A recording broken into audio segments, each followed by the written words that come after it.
It's basically, it's going to be Festival of Greed.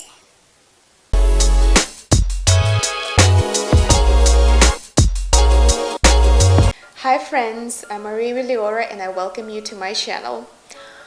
Long story long, I moved cross country from California to Florida. Choosing where to live took me roughly a month and a half. I visited a lot of places, and some of you who are bilingual probably have seen my vlogs on my other channel.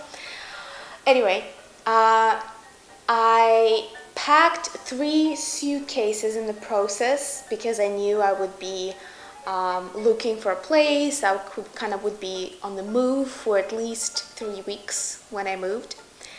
And that forced me to reckon with what bottles I just cannot let go to storage or like to the moving company. Most of my perfume collection had to be packed and basically shipped. And at this point, I've been waiting for over a week now against the promised delivery date. And at this point, I just hope that my stuff is coming at some point, that I hope that I didn't get robbed and paid for it, you know what I mean? So let's just hold our fingers. With so few bottles that I could take with me, I'm excited to share with you results of this heartbreaking exercise of greed over, over sanity. So yeah, let's see what kind of bottles I just could not part with. All right. Here's the box of sins, the bag of sins. The first one, well, looking at these, some of these are very much close to my heart and like the true favorites, and some of these, as I told you, this is just a circus. It's just basically how much money I spend on a bottle and how hard it is to get it versus actually the perfumes that I wear. But this allows you to see like the most rare bottles in my collection. I don't know about yours, I'm not really a collector of vintage, so a lot of these are probably still available here and there, but some of those are discontinued. The first one that I just could not leave behind was Tom Ford Lys Fume. So this is one of the infamous white lily scents, like basically the royal lily, that competes with very few others for the throne of the most suffocating, rich, spicy, royal, like this incredible lily scent. This is in the top of its competition for the best white lily scent. I know that for many perfume lovers, but definitely for me. Though, if you're curious about the lily scent, I know it's not the most universal note, but I absolutely love this. Is one of my most favorite white florals. If you're curious, I can make sort of a top lily scent kind of like competition video for you. But this one is definitely one of the most expensive, and I just had to. I didn't even wear it that much. I bought it fairly recently.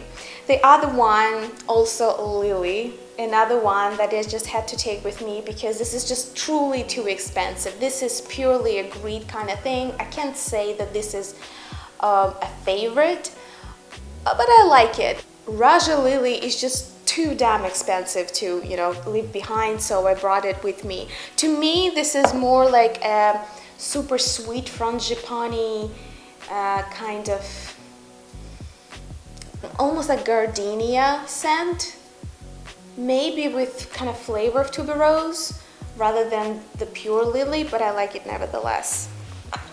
The next one is a tester, a really ugly bottle. I really don't want you to look too close to it, but really a wonderful scent. This is Micallef Studio, I think it's MP2, something like that. Something Studio MP2, I think it's called. Here is supposed to be a lip gloss. For some reason mine arrived without it. Whatever, I don't care. But this is a beautiful ambery apricot in a bottle. Micallef is particularly infamous for making incredible peachy and apricot scents. So if you like that kind of story, look into the various Micallef perfumes. All of them kind of share that DNA. The next one is just something that I can pour all over me 3 times a day, maybe 6 times a day if I really feel like it. This is Petale d'Orange Fils de Dieu. This is just one of my favorite nude spices. It already was featured in my nudes collection video. If you're really curious about my comfort zone, the kind of perfumes that I can wear at any temperature, any climate, any mood, any occasion, this is one of those. And I kind of thought it was large enough and rare enough, though you can find it online for a really good price, but I just didn't want to part with it because I can wear it with my eyes closed and always enjoy it. Another one, very similar sort of in tone, I would say, but a little bit sweeter and a little bit more floral, is Rance 1795. It's a historic brand, really beautiful French perfume maker. And this particular one is called Hortense or Hortense. I'm not sure how to pronounce the name. She's very flirty, a little bit. It's kind of like a ruffle blouse in my mind. It's both flirty and a little bit kind of like modesty driven fashion. The profile is just charming and a little bit shy at the same time. I really like this one. I was lucky enough to get this tester for a good price, and ever since then I didn't see it for a reasonable price. So I had to bring it with me because it's a trophy in this case. This one, very similar story, but this is like a mega favorite for spring and summer, so I knew I would be wearing it a lot. This is Histoires de Parfums. I have a full bottle, which is, how much is this? Let's see, 4 fluid ounces. This is massive. And this particular one is 1828, Jules Verne. It's beautifully fresh, herbally green, but not zesty. It's, I would say, more on a soft, dry herbal side of a fougere or shipper, if you wish. It doesn't have any kind of zestiness or greenness of patchouli or moss. It's more of a dry herbs with flowers. Absolutely love it, and this is one of my favorites, and a score. I got this for, I think, at least 50% off at some point, so I couldn't leave it behind. Similar thing here. It's a tester of one of my most favorite white florals for spring and summer. This is Van Cleef and Arpels Gardenia Petale. There's a legion of Gardenia-centric scents. You can easily find the one that will please your particular sensibilities. I really like sophisticated, quiet, nudie, watercolory scents, and this line by Van Cleef and Arpels, I think is like the to the T definition of the kind of things I like. One of my most favorite gardenias, but don't be fooled. If you layer this or you kind of pile it on, spritz, spritz, spritz, it will be very powerful gardenia scent. With just a few sprays, it's beautiful, kind of aerial souffle that kind of like envelops you like this one of those wonderful viscose dresses. The other one is just a memorabilia. I bought these Penhaligons. This is Lavandula in Edinburgh, Scotland, from their Penhaligon's boutique. So for me, this is full of memories of my trip to Scotland, which I absolutely adored. It was early June. It was pretty chilly, but it was so vividly green and so wonderfully smoked and gothic. Oh, amazing place. I really would love to go back someday when the whole quarantine thing is over. So what I have here is just a 50 ml bottles. It's kind of unbelievable how small these are, considering that they contain 50 ml. A beautiful, typically British aesthetic. I absolutely adore the shape and the kind of the way they assemble their perfumes, they are really, really amazing. So, and if you thought that was all, you're so horribly mistaken. To the second part. Are you ready? Okay, let's continue. This one was so hard to hunt down because it's almost impossible to find this brand in the States. At least it was very hard a year ago. This is Franck Boclet, and the scent is tobacco. Many people claim that tobacco by Franck Boclet, which is I think twice as cheaper than Tom Ford, what is it? Tom Ford Tobacco Vanilla, and a lot of people claim, even though it's twice as cheap, this is almost a clone. To be honest, I'm not sure if I agree with that. I think they're definitely in the same family, but to me, I don't know why. This tobacco by Franck Boclet smells more like black tea, but it took me forever to hunt it down for a good price, so I bought it secondhand. Very happy about it. This is why I couldn't pack it away. I had to bring it with me because I knew just how much time it took me to get this bottle. Another one, even more prized possession. I was over the moon when an owner agreed to sell it to me half price. This is Memo Paris Quartier Latine. Oh, I sampled a lot of Memo perfumes, and they are very hit and miss apparently for me. Some of them I find to be just ingenious, and this is one of those. And some of them are just so mediocre that the price sticker gives me a huge pause. But some of them are worth every penny. To me, Quartier Latine is one of the best creations by this house. It's beautifully powdery, rich, nuanced. It's beyond powdery and spicy. This is just the next level of sophisticated powdery spices, in my opinion. One of the best niche perfumes of that kind in my collection, and oh my god, I got it almost for nothing, to be honest, and I'm so glad I did. Had to bring it with me. I mean, that's so much that's clear, right? Another one, got it for a really good deal. Penhaligon's Ostara, the best daffodil scent on the market. Discontinued too. If you can get it, please do. Perfect for spring, one of those quintessential mid and late spring fragrances from a very pedigreed brand, Penhaligon's. Amazing. Ostara is everything it promises. It's a little bit dusty, powdery with a little bit of the green, kind of like green watery notes, but yet the daffodil there is so perfectly positioned with a little bit of iris. I think that's what gives it a little bit of more kind of like dustiness, or a little bit of this kind of powdery thickness. Oh, amazing. Love it. One of the best spring perfumes in my collection, if we think like classical spring flowers. All right, Narciso Rodriguez for her Eau de Parfum classic but in limited edition with the puff. Ah, absolutely adore the classic.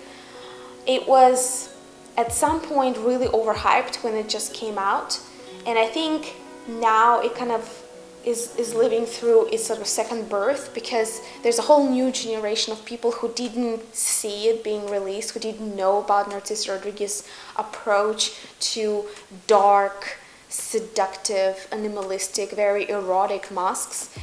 He's the king, alongside with Tom Ford and some Kilians, but he was, I think, the first one to take musks to that incredibly sensual, deep lust kind of direction. I could not resist getting the limited edition bottle, and I just had to take it with me because it's not very easy to find.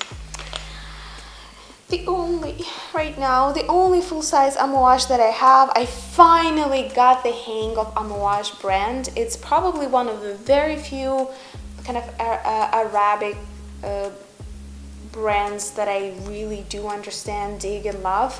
So Amouage Ciel was my entrance to this brand. This is probably more atypical Amouage compared to many others. They're classics like Gold, Dia, and some others.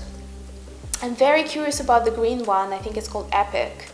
I really like interludes, both men and women. I think this year was the year when I started to really dive into the Amouage palette and appreciate the strength and depth of their perfumes, because they tend to be very beast mode, very long lasting and almost loud, but they definitely have the depth and quality of the craft making. Quality of the blend is definitely there. So Ciel is a very watery, wet, a little bit of swampy kind of floral. To me, it's like evil mermaid in a bottle. Beautiful. Absolutely love it. And I also thought it could be really good for late spring and summer. But I mean, I would bring it either way. This is such a beautiful bottle, and this is the only one I have at the moment. Another one, kind of kitschy design of the bottle with all the crystals, but it definitely grabs attention. This is beloved Micallef. If I could get them all, because they definitely know how to make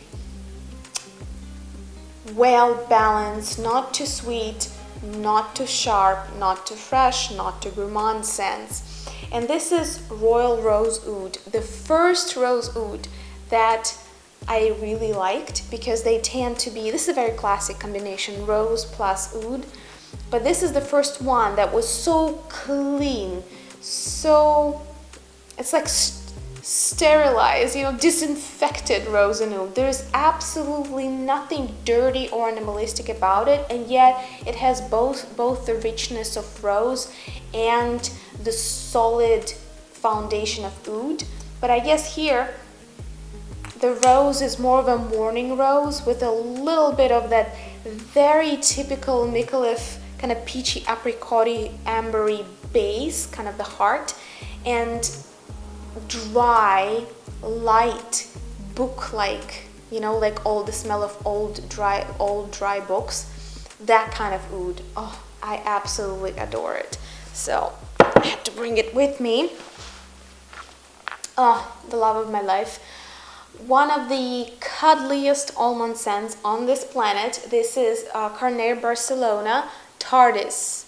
This is basically sweet almond, not too green, not burnt, not roasted. No. This is just a very even, it's like a almond souffle with a little bit of sugar powder. Specifically, not sugar, not syrup, just sugar powder sprinkled on top. It's just very delightful, very comforting scent. Had to get that with me. This is Thierry de Gunzburg Rose Infernale. This is probably one of the most controversial scents that I'm showing you today. Very hard to get. I think all the line is discontinued, or I'm not sure about that, don't quote me on that, but they are very hard to find. And some of their perfumes are so niche that I'm kind of surprised the risks they took with some of these combinations. Rose Infernale is basically like one beautiful deep red rose, kind of just laying there dying in the middle of Catholic cathedral. It's the smell of Catholic church with a very sad, almost a little bit sour. That's one thing that I'm not sure if I love about this fragrance, but long story short, Rose Infernale is a very niche scent, a very gothic rose in its nature, very hard to find perfume. I found it bought it from secondhand from eBay seller. Very happy I did, because ever since I didn't see these fragrances any cheaper than like $100. Another one that I took because it's really small and I thought such a green, lively bottle full of sort of floral aldehydes could be perfect for late spring and summer.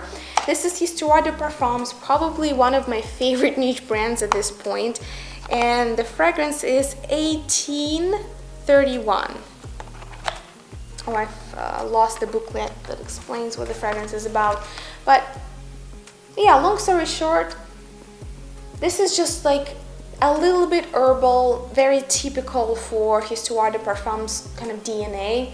A little bit herbal, flowy, light, kind of a bit like dry grass or herbs with aldehydes and some flowers. I don't know if I like it, but I thought I should take it with me and try to give it a go.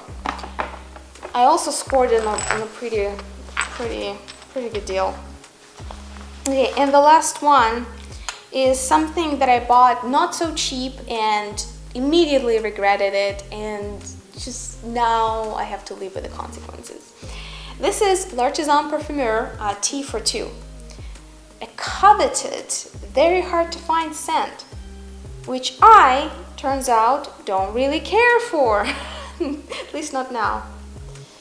So this is one of those milk oolong teas, you know, the smoked milky tea. Yeah, it's pretty much that. That's how milk oolong smells to me, and because of that, I just cannot justify the crazy amount of money that I paid for it. I think I didn't get it full price, but I think it was above $100, which just still, I just don't understand why I did that. I totally followed the blogger hype.